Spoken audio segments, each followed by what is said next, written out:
अंजना पुत्र आप सभी को मुंडा मैथ्स पर स्वागत करता हूं। हम लोग इस वीडियो में लाइन्स और एंगल के इतना जबरदस्त क्वेश्चन पढ़ेंगे कि आप लोग ऐसा क्वेश्चन कभी नहीं देखे होंगे।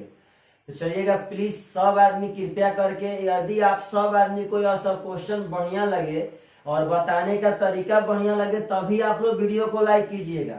अगर आपको लगता है कि ना यह पढ़ाया हुआ चीज आपको बढ़िया नहीं लगा है, आपको जबरदस्त नहीं लगा है, तो बिना लाइक किए एकदम वीडियो देख करके चले जाना है। यदि आपको वीडियो बढ़िया लगे तो सब्सक्राइब भी करवाइए, लाइक भी कीजिए और कमेंट कीजिए। आप लोग का सबसे बड़ा कमी कि जितने लोग देखते हैं उतने लोग कमेंट नहीं करते हैं कि आपको यह वीडियो कैसा लगा। आप लोग लाइव चैट में कमेंट करते हैं मेरे भाई, वह उसी समय खत्म हो जाता है। कृपया करके आप लोग कमेंट बॉक्स में कमेंट कीजिए ताकि हम देखें कि आप लोग रियल मायने में आप लोग को बढ़िया लग रहा है कि नहीं लग रहा है। चलेगा ध्यान से। सबसे पहला क्वेश्चन कह रहा है कि एक तल में 4 रेखाएं हैं जिनमें से 2 समानांतर नहीं है। इसका मतलब है मेरे भाई कि 4 ठो रेखा है, उसमें से 2 ठो समानांतर नहीं है, चाहे कोई भी समानांतर नहीं है। तो कह रहा है कि तो ये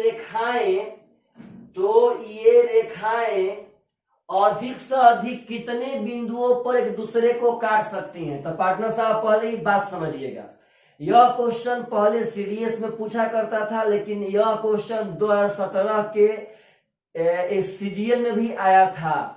अगर इस क्वेश्चन को हम लोग तराजू पर तौले तो क्वेश्चन यही कह रहा है कि हम लोग के पास 4 रेखाएं हैं, 4 रेखाएं, और यह 4 रेखाएं अधिक से अधिक कितनी बिंदुओं पर काट सकती हैं। तो मेरे भाई सबसे पहले एक बात समझिएगा, आप सब आदमी एग्जाम में आप ऐसे बनाएंगे कि चल भाई 4 रेखाएं कटवाते हैं, ज्यादा से ज्यादा कितना बिंदु पे काटेगा। तो पार्टनर साहब देखिए, आपको हम काट करके दिखा देते हैं कि कितना ज्यादा से ज्यादा बिंदु पे काटेगा। एक ठो रेखा यह हो गया, एक ठो यह, हम 2 ठो रेखा के यूज कर दिए हैं। अब आप लोग ध्यान से देखेंगे पार्टनर साहब, तो हम यहाँ 3 रेखा का यूज कर दिए हैं, और अब ध्यान से देखेंगे तो हम यहाँ पे 4 रेखा के यूज कर दिए हैं मेरे भाई। चलिए तो गिनते हैं कितना बिंदु पे हुआ, 1 2 3 4 5 6, यानी 4 रेखा का हम यूज करेंगे तो वह ज्यादा से ज्यादा सिर्फ और सिर्फ 6 बिंदु पर ही काटेगी। लेकिन आप सब आदमी का यहाँ से एक मन में क्वेश्चन अराइज होना चाहिए कि सर का हम लोग एग्जाम में ऐसे ही काट करके बनाएंगे कि कितने बिंदु पे काटेगी, तो नहीं, इसका बनाने का बहुत सुंदर तरीका है। सबसे पहले आप लोग से एक बात हम पूछना चाहते हैं कि बोलिए तो एक बिंदु पे काटने के लिए कितनी रेखाओं की आवश्यकता है। तो 2 ठो रेखा। एक बिंदु पे कहीं भी काटने के लिए कम से कम 2 ठो रेखा का आवश्यकता होगा। तो मेरे भाई एक बात समझिएगा सब आदमी, हम लोग कल वीडियो में पढ़े थे 4 ठो बिंदु था, 4 ठो बिंदु में से 3 बिंदु को मिला करके तल बनाना। यह क्रमचय संचय के फॉर्मूला से बहुत आसानी से बन जाएगा। मेरे पास 4 रेखा है पार्टनर साहब, और उस 4 रेखा में से हमको प्रतिच्छेद बिंदु निकालना है। तो प्रतिच्छेद बिंदु कभी भी होगा, दुनिया में कोई भी आप बिंदु देखेंगे उसमें 2 रेखा का कटाव पक्का एकदम होइबे करेगा। तो 4 रेखा में से 2 रेखा का कटाव ज्यादा से ज्यादा कितना बार होगा, तो आपको 4C2 निकाल के दिखा देगा। और NCR का फॉर्मूला होता है फैक्टोरियल n बटा में factorial r into n minus r मेरे भाई। तो आप देखेंगे तो फैक्टोरियल n यानी फैक्टोरियल 4 बटा में मेरे भाई फैक्टोरियल r यानी फैक्टोरियल 2 और into factorial n minus r, तो 4 माइनस 2 हो जाएगा 2। इसका मतलब होता है 1 गुणे 2 गुणे 3 गुणे 4, इसका मतलब है 1 गुणे 2, इसका ही मतलब है 1 गुणे 2। तो मेरे भाई आप बात समझिए, 2 दूनी के 4 से 4 खत्म हो जाएगा, तो 3 दूनी के 6 बिंदु पे आपका यह रेखा काटेगा। तो आप लोग चाहेंगे तो इस फॉर्मूला से ऐसे क्वेश्चन को बना सकते हैं, या तो 4 गो हो या पार्टनर साहब कितना भी आप लोग यहाँ से बना सकते हैं। और नहीं तो एक बात और समझिए सब आदमी, दरअसल आप लोग को हम नंबर सिस्टम में पढ़ाए थे हाथ मिलाने वाला क्वेश्चन, हैंडशेक, कि 10 आदमी है एक पार्टी में गए तो ज्यादा से ज्यादा कितना हाथ मिलेगा। तो आप लोग बोलिए पार्टनर, तो एक बार हाथ मिलाने के लिए कम से कम कितने व्यक्ति चाहिए। तो 2 ठो। वही बात है, एक ठो बिंदु पे प्रतिच्छेद करने के लिए कम से कम कितनी रेखा चाहिए। तो 2 ठो। तो मेरे भाई आप चाहेंगे तो ऐसे ना बना के डायरेक्ट आप इसका फॉर्मूला सीखिए कि प्रतिच्छेदी बिंदुओं की मैक्सिमम संख्या का फॉर्मूला हो जाएगा n इंटू n माइनस 1/2। कितना भी रेखा हो और ज्यादा से ज्यादा कितने बिंदु पर प्रतिच्छेद करेगी, यदि इसका संख्या निकालना हो तो डायरेक्ट हम कह सकते हैं n इंटू n माइनस 1/2, जहां पे n है रेखाओं की संख्या। तो बोलिए भाई रेखा कितना था, 4 ठो, तो कह सकते हैं 4 गुणे 4 माइनस 1 3/2, तो 2 दूनी का 4 यानी मैक्सिमम 6 बिंदु पर काटेगी। तो आपके पास बहुत सारा उपाय है, एक आप तो ऐसे काट करके बना सकते हैं, एक एनसीआर से बना सकते हैं और एक n इंटू n माइनस 1/2 से बना सकते हैं। तो कभी भी ऐसा क्वेश्चन जब एग्जाम में आए तो ऐसा क्वेश्चन छोड़ के मत आइएगा। और ऐसे ऐसे क्वेश्चन अब एग्जाम में आ रहे हैं। लाइंस और एंगल आपके नजर से एक बहुत ही छोटा चैप्टर था, बहुत छोटा चैप्टर। आप क्या दुनिया में जितने भी टीचर हैं इसको बहुत छोट समझते हैं, लेकिन आप लोग अपने दिल पर अपना हाथ रख करके पूछिए कि आप लोग लाइंस और एंगल बढ़िया से पढ़े हैं कि नहीं पढ़े हैं। बहुत ही जानदार, बहुत ही जबरदस्त लाइंस और एंगल आपके सामने हम पेश किए हैं भाई। अगला क्वेश्चन पढ़िए तो ध्यान से एकदम देखिए। क्वेश्चन कह रहा है कि एक समतल में 5 रेखाएं हैं जिनमें से कोई भी 2 समानांतर नहीं है, मतलब उसमें से कोई 2 रेखा समानांतर नहीं होगा, मतलब कोई भी रेखा उसमें समानांतर नहीं है। कह रहा है कि उन बिंदुओं की जिन पर वे प्रतिच्छेद कर सकती हैं अधिकतम संख्या क्या होगी। आपसे पूछते हैं कि मेरे पास रेखाएं कितनी है, तो 5 रेखाएं, उस बिंदुओं की अधिकतम संख्या क्या होगी जिन पर वे प्रतिच्छेद करती हैं। तो मेरे हिसाब से सबसे आसान फॉर्मूला है n इंटू n माइनस 1/2। सबसे आसान, सबसे आसान 5 इंटू 5 माइनस 1 4/2, यानी कि मेरा भाई 5 दूनी के 10 बिंदु पर प्रतिच्छेद करेगी आंसर। हाँ, आप एनसीआर से ही बना सकते हैं। कैसे, तो आप बना सकते हैं भाई 5C2, यानी कि 5 रेखा है, अब 5 रेखा में से 2-2 गो रेखा का असेंबल करके बनाना है। अब इसको बनाना होगा तो फैक्टोरियल ले, यानी फैक्टोरियल 5 बाटा में फैक्टोरियल r यानी फैक्टोरियल 2 और n माइनस r करेंगे तो हो जाएगा 3। तो 1 गुणे 2 गुणे 3 गुणे 4 गुणे 5, तो 3 से तो पार्टनर साहब 3 कट गया, 2 दूनी के 4 यानी कि 10 यहाँ भी आपका आएगा। हाँ, आप चाहते हैं मेरे भाई तो आपके पास अभी चाहिए कि हम 10 बिंदु पे कटवा सकते हैं कि नहीं कटवा सकते हैं। चलिए आपके पास 5 रेखा देते हैं और 10 बिंदु पे कटवाना है। देखिएगा ध्यान से सब आदमी, तो प्रेम से भाई, 1 रेखा का यूज कर दिए, 2 रेखा का मेरे भाई यूज कर दिए, ध्यान देना है सब आदमी को। हम यहाँ पे 3 रेखा का यूज कर दिए पार्टनर साहब, भूलिएगा मत सब आदमी एकदम प्रेम से। अब देखिएगा तो अब आप लोग देखेंगे तो यहाँ पे हम 4 रेखा का यूज कर दिए हैं। 4 रेखा पार्टनर साहब हो गया। और देखिए तो 4 रेखा अभी तक कितने बिंदु पे काटी है, थोड़ा ध्यान से समझिएगा प्रेम से। इस रेखा को थोड़ा उस समय देखते हैं पार्टनर साहब। इस रेखा को यहां से ना यहां से ड्रॉ करेंगे ताकि यह 2 गो रेखा समझ में आए। देखिए ध्यान से, 1 2 3 4 5 6 बिंदु पे काट चुकी है भाई।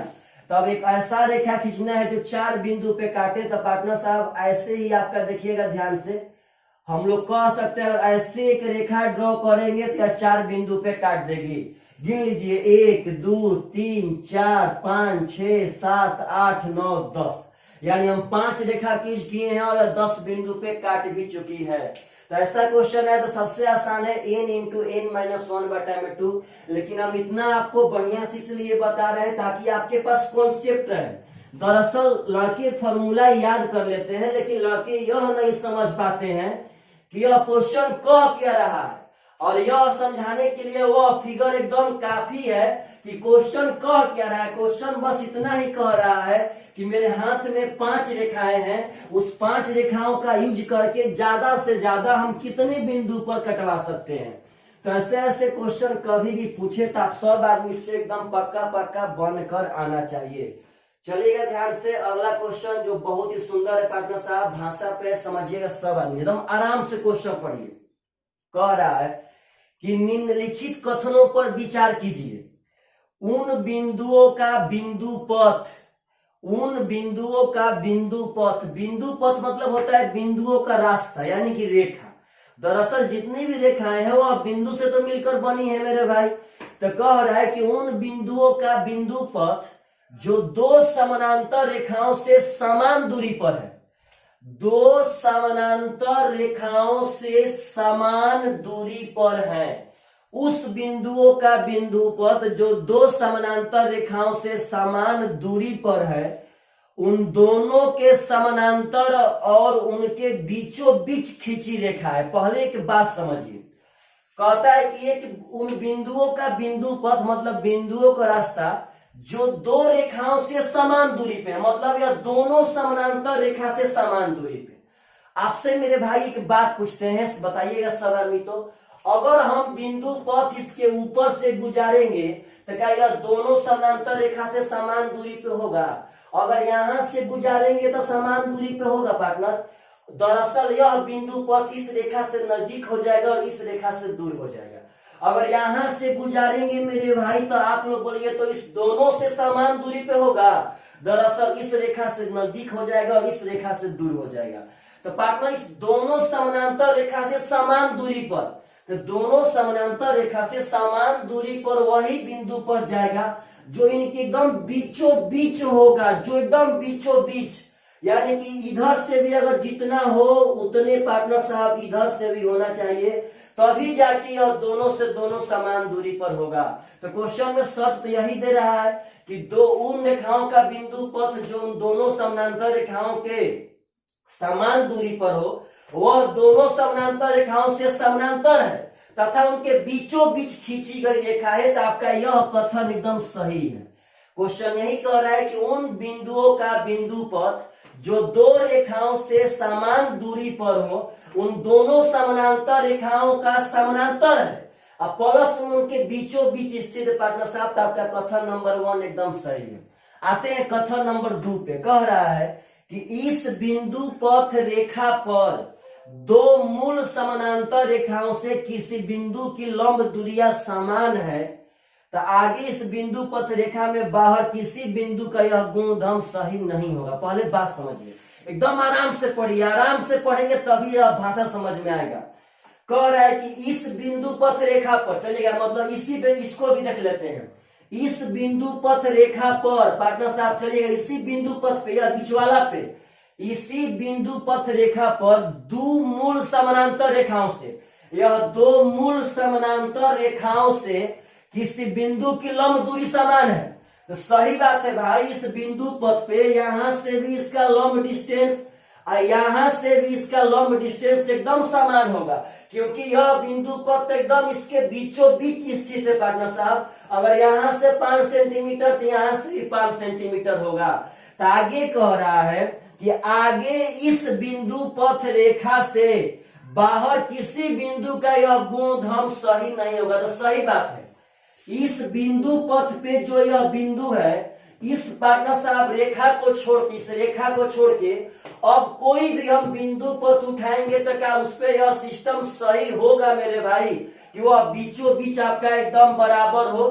कभी नहीं सही होगा। लाइट तो कर चुका है लेकिन ध्यान दीजिए इस बात पे, यह कभी नहीं सही होगा। यहाँ पे समझिएगा सब आदमी ध्यान से कि अगर इस बीच वाला रेखा को हम हटा दें और कोई दूसरा रेखा लें और उस पर कहे कि यहाँ से भी लंब दूरी और यहाँ से भी लंब दूरी समान हो, तो नहीं होगा पार्टनर साहब। एक से छोटा हो जाएगा और एक से बड़ा हो जाएगा।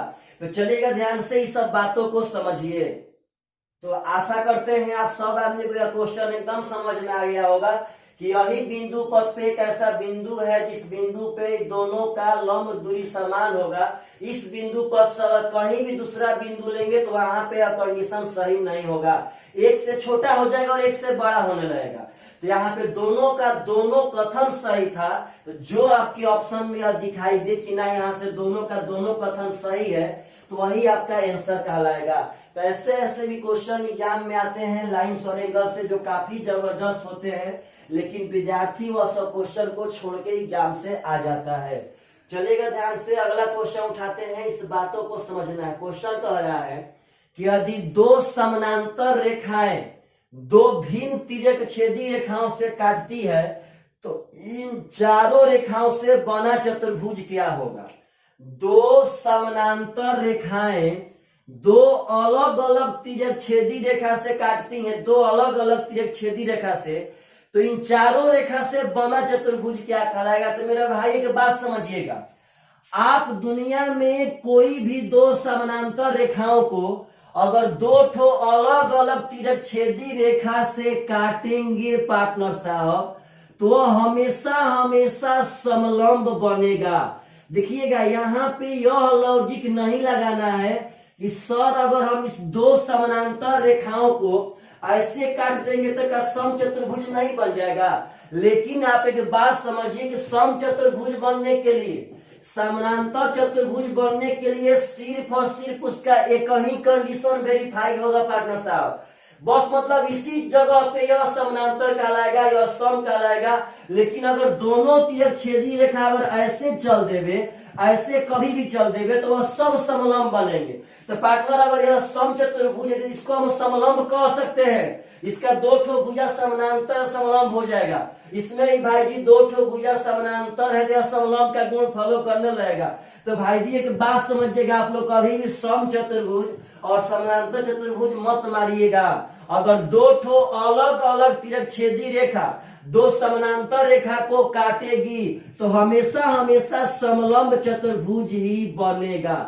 आपका हम बात मानते हैं, ऐसे काटेगा तो बन जाएगा सम चतुर्भुज, ऐसे काटेगा तो समानांतर, अगर सीधा कटवा देंगे तो वर्ग भी बन सकता है, उस कंडीशन से अगर कटवा देंगे तब। लेकिन आप इस सब का तो नाम जानते हैं, अगर यही दो समानांतर को हम ऐसे कटवा देंगे तब क्या बनेगा पार्टनर? तो समलंब बन जाएगा।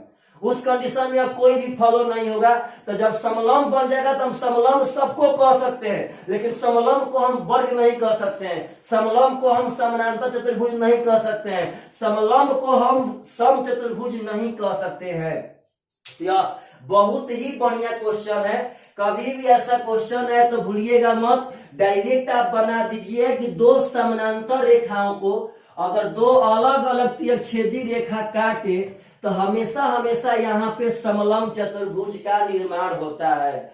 इस सब क्वेश्चन यदि एग्जाम में आता है मेरे भाई तो पक्का पक्का एकदम बन करके आना चाहिए। चलिएगा ध्यान से, अगला क्वेश्चन जो बहुत ही इंपॉर्टेंट है, इस बात को समझिएगा सब आदमी। अगर ऐसा क्वेश्चन पूछे तो आप लोगों से पक्का पक्का एग्जाम में बन जाना चाहिए। हम थ्योरी पढ़ाए भी थे। क्वेश्चन कह रहा है कि भिन्न समानांतर रेखाओं के समुच्चय को, समानांतर रेखाओं के समुच्चय का मतलब होता है कि वहां पे दो तीन ठो समानांतर रेखाएं नहीं है, देखिए समुच्चय मतलब उनका झुंड। कह रहा है कि दो समानांतर रेखाओं के समुच्चय को दो तिर्यक छेदी रेखा एस और टी काटती है। समझिएगा ध्यान से आदमी, दो समानांतर रेखाओं के समुच्चय को, भिन्न भिन्न समानांतर रेखाओं के समुच्चय को दो तिर्यक छेदी रेखा एस और टी, पार्टनर एक तिर्यक छेदी रेखा एस है और एक तिर्यक छेदी रेखा टी है। अब यह कितने समानांतर रेखाओं को काटती है यह नहीं मालूम है। आगे कह रहा है कि समानांतर रेखाओं को एस, समानांतर रेखाओं को एस बिंदु ए बी सी तथा डी पर, जो एस है मेरे भाई यह काटती है ए पर, आगे कहता है बी पर, आगे कहता है सी पर, आगे कहता है डी पर। एस जो है वो समानांतर रेखाओं को ए बी सी डी पर काटती है, और जो टी है मेरे भाई वह ई एफ जी एच पर काटती है। तो कहता है कि यदि ए बी बराबर 4, पहले बात समझिए सर, तो ए बी बराबर 4 सेंटीमीटर, सी डी बराबर 3, देखिएगा यहाँ पे सी डी है मेरे भाई, यहाँ पे सी डी बराबर 3 सेंटीमीटर, ई एफ बराबर 12, ई एफ बराबर 12 सेंटीमीटर। तो आपसे पूछा है कि जीएच का लंबाई क्या होगा, इसी जीएच का लंबाई। तो आपसे हम बताए थे, कैसा थ्योरी पढ़ाए थे कि जब यह समानांतर रेखाओं को यह तिर्यक छेदी रेखा काटे तो इनके संगत का अनुपात, समझिएगा ध्यान से, मतलब जिस रेखा को यहाँ उठाएंगे उसी रेखा को इधर भी उठाएंगे, उनका संगत का, उनका मतलब जो उनके तदनुरूपी भुजा होगा, जो इस रूप में भुजा होगा, जो उसका तदनुरूपी भुजा होगा, उनका अनुपात आपस में बराबर होता है। अगर ए बी का 4 उठाएं, इसका तदनुरूपी भुजा है 12, तो इनका अनुपात बराबर होगा। तब देखिएगा यहाँ हमको चाहिए जीएच ना, तब यह उठाएंगे, पहले ए बी तो पहले यह उठाएंगे, इसका है 3 और यहाँ जीएच पार्टनर साहब निकालना है, तो 4 तिया 12, तो जीएच का मान हो जाएगा 3 तिया 9 centimetre is the correct answer. तो ऐसे क्वेश्चन है तो पक्का पक्का आप सब आदमी से एकदम बन जाना चाहिए। चलिएगा ध्यान से, अगला क्वेश्चन इसी तरह का एक और उठाते हैं। यह सब क्वेश्चन बहुत ही सुंदर सुंदर है पार्टनर साहब, बहुत सुंदर। कृपया करके आप सब आदमी यह सब क्वेश्चन का नोट्स पक्का बनाइएगा और एग्जाम में आए तो यह सब क्वेश्चन एकदम बनना चाहिए धड़ल्ले से। उस समय एकदम मेरे भाई यह ना कि हम नहीं पढ़े हैं, आप यह क्वेश्चन पढ़े हैं और बहुत सुंदर तरीका से पढ़े हैं। देखिए तो अगला क्वेश्चन क्या कह रहा है, क्वेश्चन कह रहा है कि समानांतर रेखाओं के एक समुच्चय को, नहीं मालूम पार्टनर साहब कितना समानांतर रेखा है, लेकिन कहता है कि समानांतर रेखाओं के एक समुच्चय को काटती हुई एस तथा टी तिर्यक छेदी रेखाएं हैं। एस और टी तिर्यक छेदी रेखाएं हैं और समानांतर रेखाओं के समुच्चय को काटती है। एकदम ध्यान से समझना है।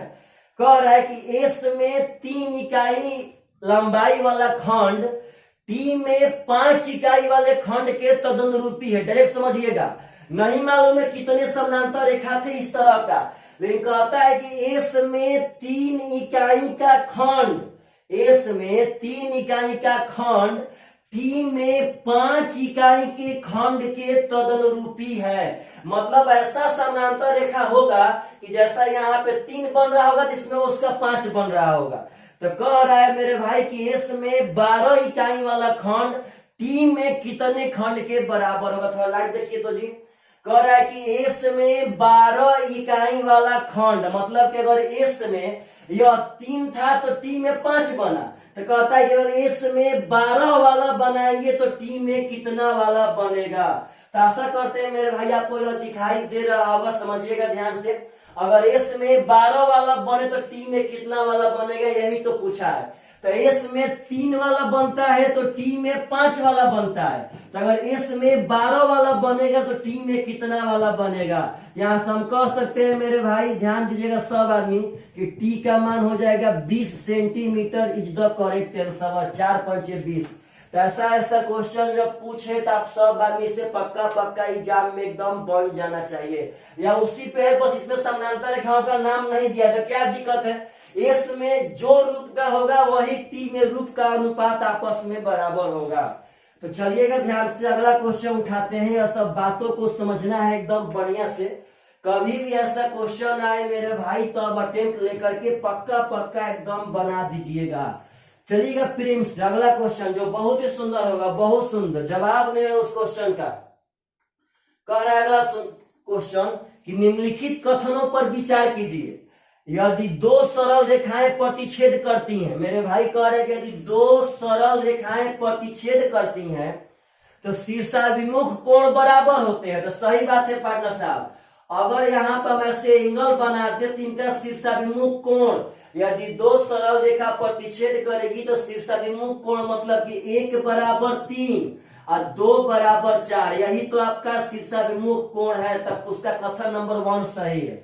कथन नंबर 2 कहता है कि शीर्षाभिमुख कोण संपूरक होते हैं। संपूरक बोले तो उनका जोगफल 180 डिग्री होता है। तो मेरे भाई यह कहाँ रूल है कि शीर्षाभिमुख कोण का जो 180 होगा। हम इतना कहते हैं कि शीर्षाभिमुख कोण बराबर होता है। अब यह दोनों का जो 180 होगा यह फिक्स नहीं है। हाँ, यह फिक्स है कि इस दोनों का जो 180 होगा, इस दोनों का जो 180 होगा, इसका 180, मतलब इसमें आसन कोण का जो 180 होगा। आसन कोण मतलब दोनों सटल कोण मेरे भाई। अगर इस रेखा को ढक लेंगे तो इस दोनों कोण का जो 180 होगा। क्यों? क्योंकि एक रेखा पर 180 डिग्री का कोण बनता है। यह शीर्षाभिमुख कोण का जो 180 होगा यह गलत है, यानी 1 सही था इसका, लेकिन 2 नंबर गलत है। 3 नंबर पे आते हैं। कहता है कि आसन कोण पूरक है। आसन कोण मतलब 2 सटल कोण पार्टनर, यह दोनों आसन है। तो बोलिए तो यह दोनों का जो 90 होगा कि 180, यह दोनों का जो मेरे भाई 180 होगा। तो यह पूरक नहीं समपूरक होगा। आप यह भी लेंगे तो यह दोनों के जो 180 होगा तो यह पूरक नहीं समपूरक होगा। तो यह कह रहा है कि आसन कोण पूरक है, तो यह भी गलत है, यानी केवल 1 इसका सही है। Option number B is the correct answer. तो ऐसा भी क्वेश्चन पूछे तो आप सब आदमी से एकदम पक्का एग्जाम में बन करके आना चाहिए। चलिएगा ध्यान से अगला क्वेश्चन उठाते हैं, जो लाइन्स और एंगल के इतिहास का सबसे बढ़िया क्वेश्चन में से एक ठो होगा। थोड़ा ध्यान से समझिएगा यह सब बातों को। क्वेश्चन कह रहा है कि ए बी सरल रेखा है। चलिए ध्यान से आराम से जो कहेगा हम लोग वह बोर्ड पे फिगर बनाएंगे। क्वेश्चन कह रहा है मेरे भाई कि ए बी एक सरल रेखा है, डरिएगा मत, ध्यान से एकदम आराम से। हम एक ए बी सरल रेखा यहाँ पे बना दिए, नहीं डरना है पार्टनर साहब। अब कहता है कि सी एक बिंदु है जिसकी अनुलंब दूरी ए बी से 3 सेंटीमीटर है। एक सी बिंदु है जिसका अनुलंब दूरी मतलब इसका लंबिक दूरी ए बी से 3 सेंटीमीटर है। यह सी है जो ए बी से 3 सेंटीमीटर दूर है। एकदम ध्यान से समझना है। कह रहा है कि उन बिंदुओं की संख्या क्या है जो ए बी से 1 सेंटीमीटर की अनुलंब दूरी पे हो और सी से 4 सेंटीमीटर की अनुलंब दूरी पे हो। पहले बात समझिएगा सब ध्यान से। आपसे सबसे पहले बोला कि ए बी एक रेखा है, सी यहां से 3 सेंटीमीटर दूर है। तो क्वेश्चन पूछ रहा है कि उन बिंदुओं की संख्या बता दीजिए जो ए बी से 1 सेंटीमीटर के दूरी पे हो और सी से 4 सेंटीमीटर के दूरी पे हो।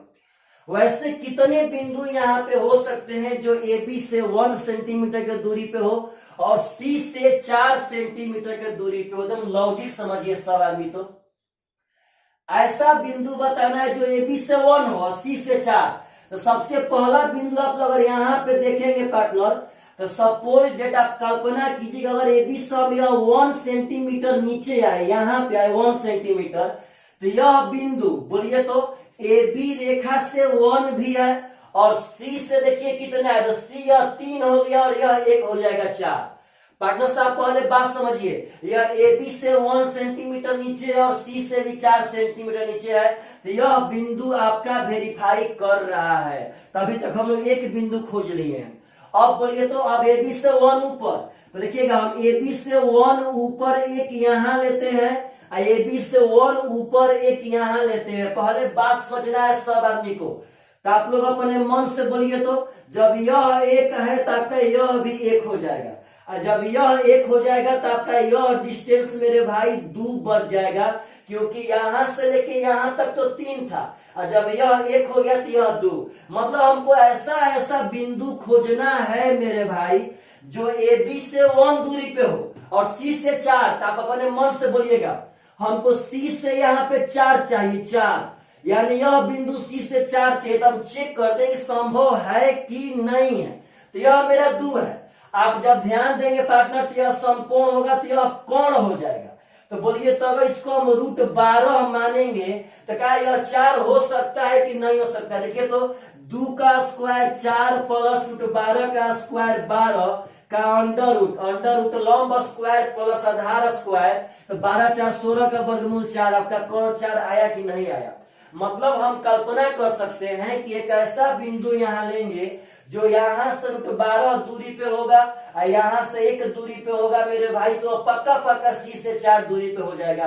आपके पास फ्रीडम है, आप कितना भी दूर लीजिए, लेकिन ज्यादा कतनो दूर लीजिए, लेकिन एक बात ध्यान देना है कि ए बी से 1 दूरी पे हो और सी से 4 दूरी पे हो।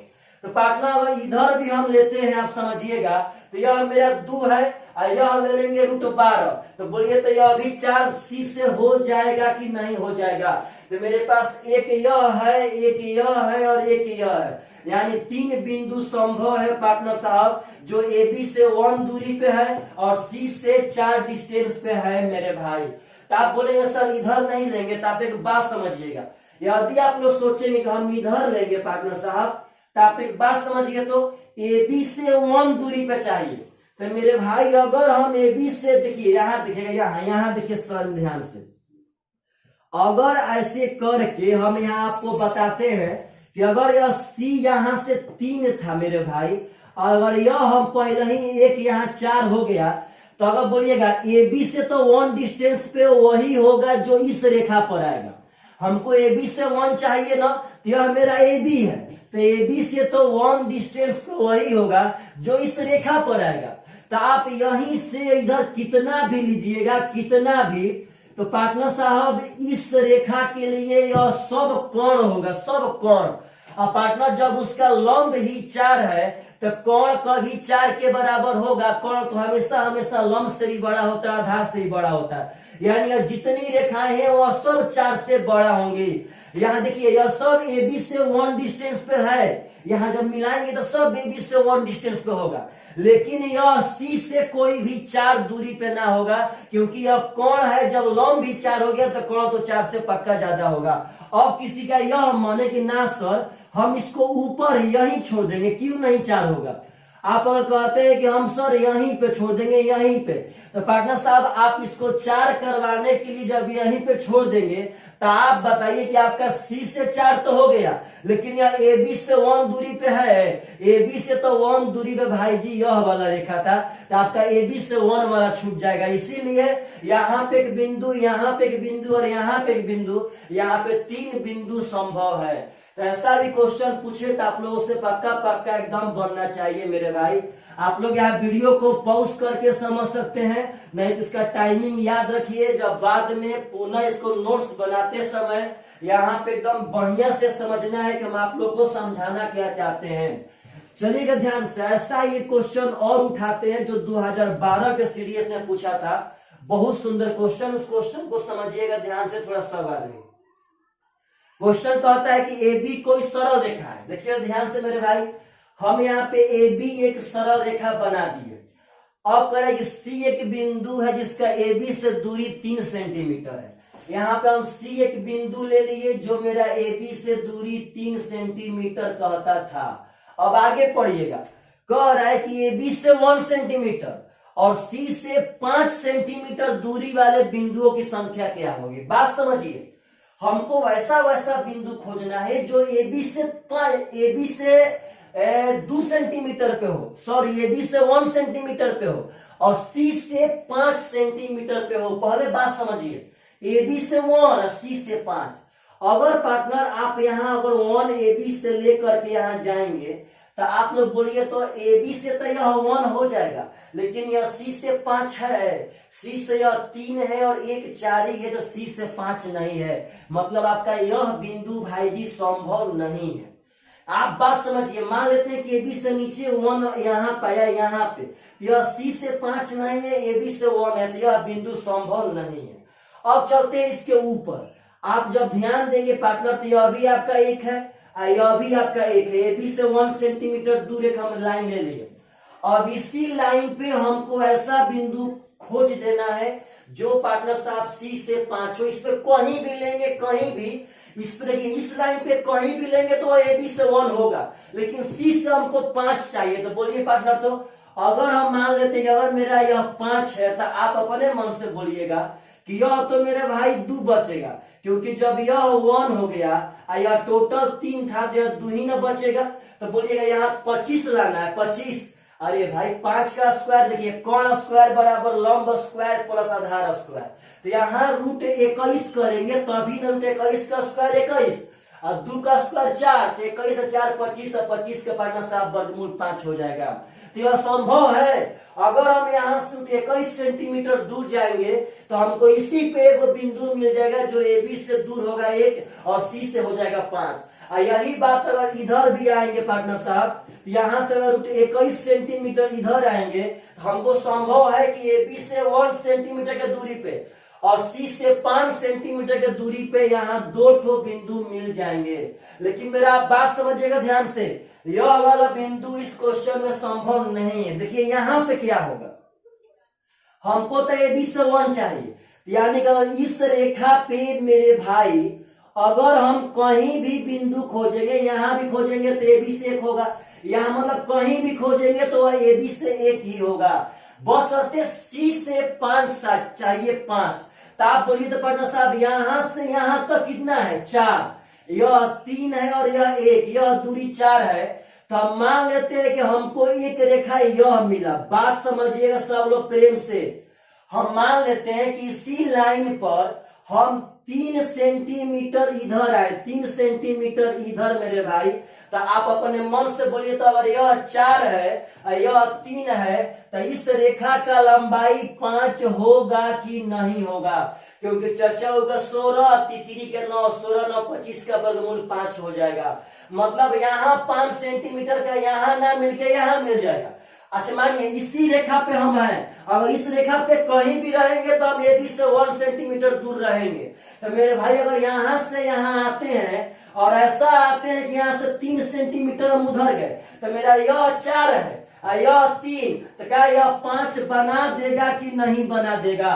तो पार्टनर साहब यह भी आपका जो बिंदु है जो C से 5 है और AB से 1 सेंटीमीटर की दूरी पे है, इसमें पार्टनर साहब 1 गो 2 गो 3 गो 4 गो, तो यहाँ 4 बिंदु संभव है। आप लोग चाहेंगे तो इसका स्क्रीनशॉट ले सकते हैं पार्टनर साहब, और ऐसा कभी भी क्वेश्चन पूछे कभी भी तो आप अपना दिमाग लगा करके एकदम बना सकते हैं। चलिएगा ध्यान से, और सब क्वेश्चन का जवाब नहीं है, लाजवाब क्वेश्चन है मेरे भाई। यह सब क्वेश्चन कभी भी एग्जाम में आए तो आप सब आदमी से एकदम पक्का पक्का बन करके आना चाहिए।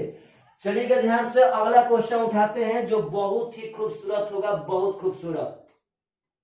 अगला क्वेश्चन कह रहा है पार्टनर, समझिएगा प्रेम से कि एलएम एक रेखा है, तो बिना डरे सबसे पहले आप एक एलएम रेखा यहाँ ड्रॉ कर लीजिए।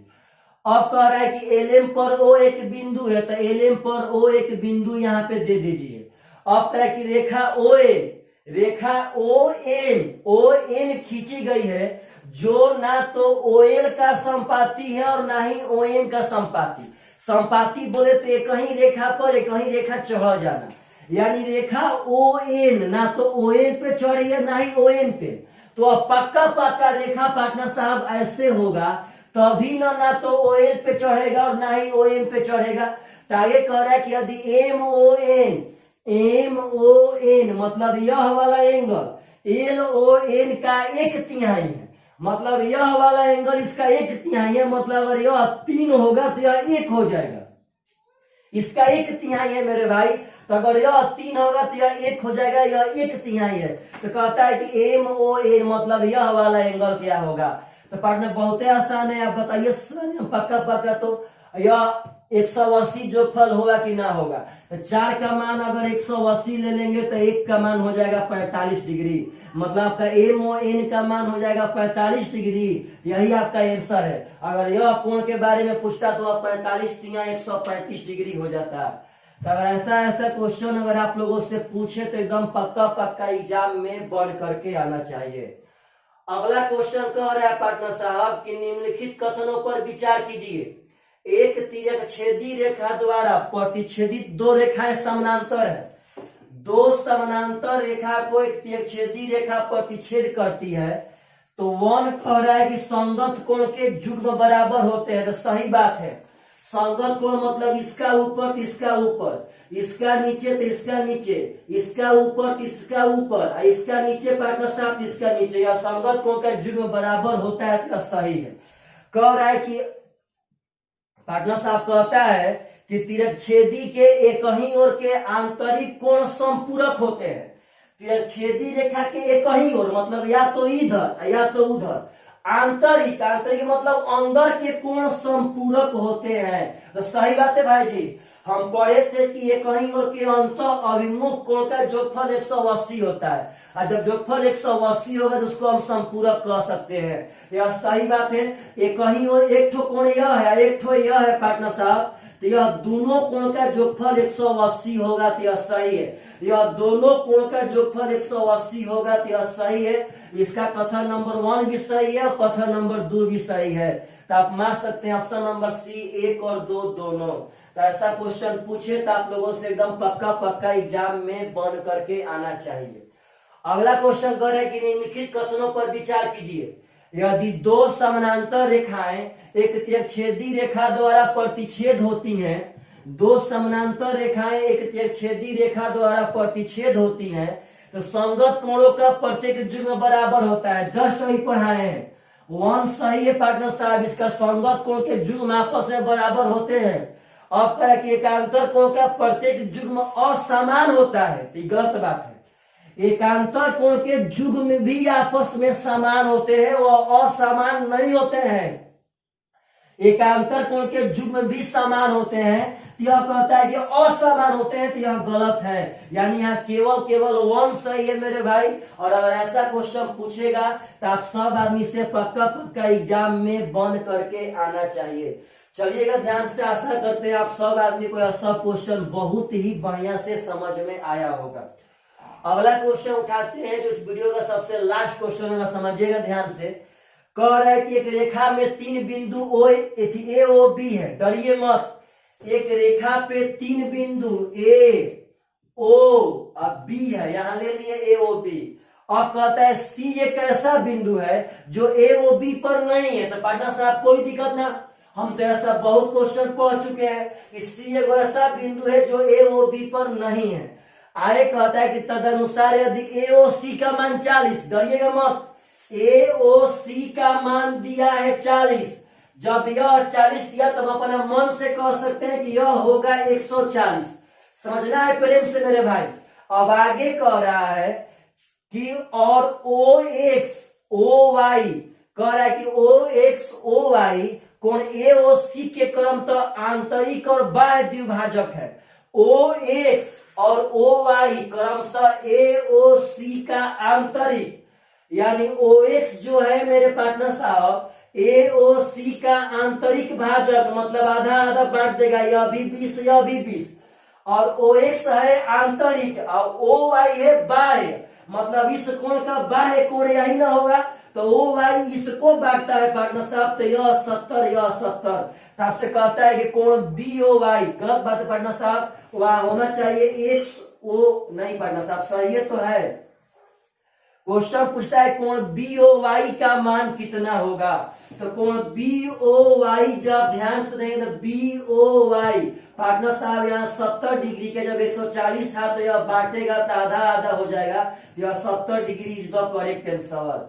तो प्लीज यदि आप सब आदमी को मेरा पढ़ाया हुआ चीज यदि बढ़िया लग रहा हो तो बिना कमेंट किए मत जाइए, सब आदमी कमेंट कीजिए कि आपको हम जो पढ़ाए हैं वो बढ़िया लग रहा है कि नहीं लग रहा है। चलिएगा, बाय बाय, टेक केयर।